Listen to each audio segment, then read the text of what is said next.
नमस्कार, मी प्राध्यापक N R Jagtap. तुम्ही पाहताय चावडी न्यूज. सासवड पोलीस व आरटीओ विभागाची मॉडिफाय दुचाकींवरती कारवाई. तब्बल 3 लाखांचा ठोठावण्यात आला दंड. दिनांक 21 फेब्रुवारी 2026 रोजी श्री छत्रपती शिवाजी महाराजांच्या जयंतीनिमित्ताने कायदा व सुव्यवस्थेचा प्रश्न निर्माण होऊ नये याकरिता सासवड शहरामध्ये विविध ठिकाणी सासवड पोलिसांनी नाकाबंदी केली होती. तसेच सासवड शहरामध्ये पेट्रोलिंग देखील करण्यात आली होती. मध्यरात्री सासवड शहरामध्ये तसेच विविध ठिकाणी मॉडिफाय केलेले दुचाकी वाहने, त्यामध्ये सायलेन्सर काढून मोठमोठ्याने कर्णकर्कश आवाज काढत असलेल्या अशा एकूण 28 दुचाकी वाहने सासवड पोलिसांनी ताब्यात घेतली होती. या 28 दुचाकी वाहनांमध्ये bullet, Splendor, Yamaha, Bajaj Pulsar GT, Activa अशा दुचाकी वाहनांचा समावेश होता. सदर वाहनांवर दंडात्मक कारवाई व्हावी याकरता सासवड पोलिसांकडून प्रादेशिक परिवहन अधिकारी पुणे विभाग यांना पत्रव्यवहार करण्यात आला होता.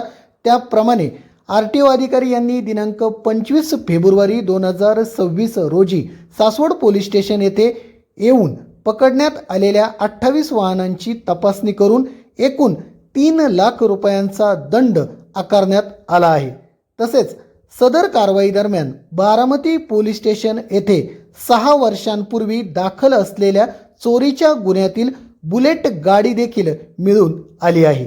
सदरची कामगिरी हे पुणे ग्रामीण पोलीस अधीक्षक संदीप गिल, अप्पर पोलीस अधीक्षक गणेश बिराजदार, उपविभागीय पोलीस अधिकारी राजेंद्र सिंह गौर व सासवड पोलीस स्टेशनचे पोलीस निरीक्षक कुमार कदम यांच्या मार्गदर्शनाखाली सहाय्यक पोलीस निरीक्षक वैभव सोनवणे, पोलीस उपनिरीक्षक गोडसे, महिला पोलीस उपनिरीक्षक अर्चना पाटील, पोलीस उपनिरीक्षक अशोक जाधव, पोलीस हवालदार सूरज नांगरे, पोलीस हवालदार अभिजित कांबळे, पोलीस हवालदार सुहास लाटणे, पोलीस हवालदार Samar Bansode, police constable Akshay Chile, police constable Sachin Kivale, police constable Rahul Chavan, police शिपाई तेजस शिवतरे या पथकाने केली आहे.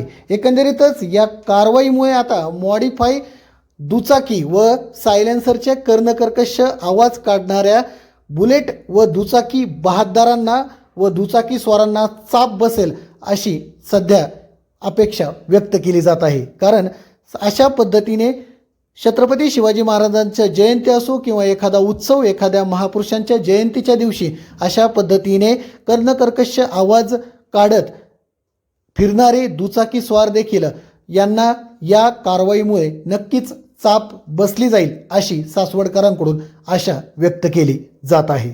धन्यवाद.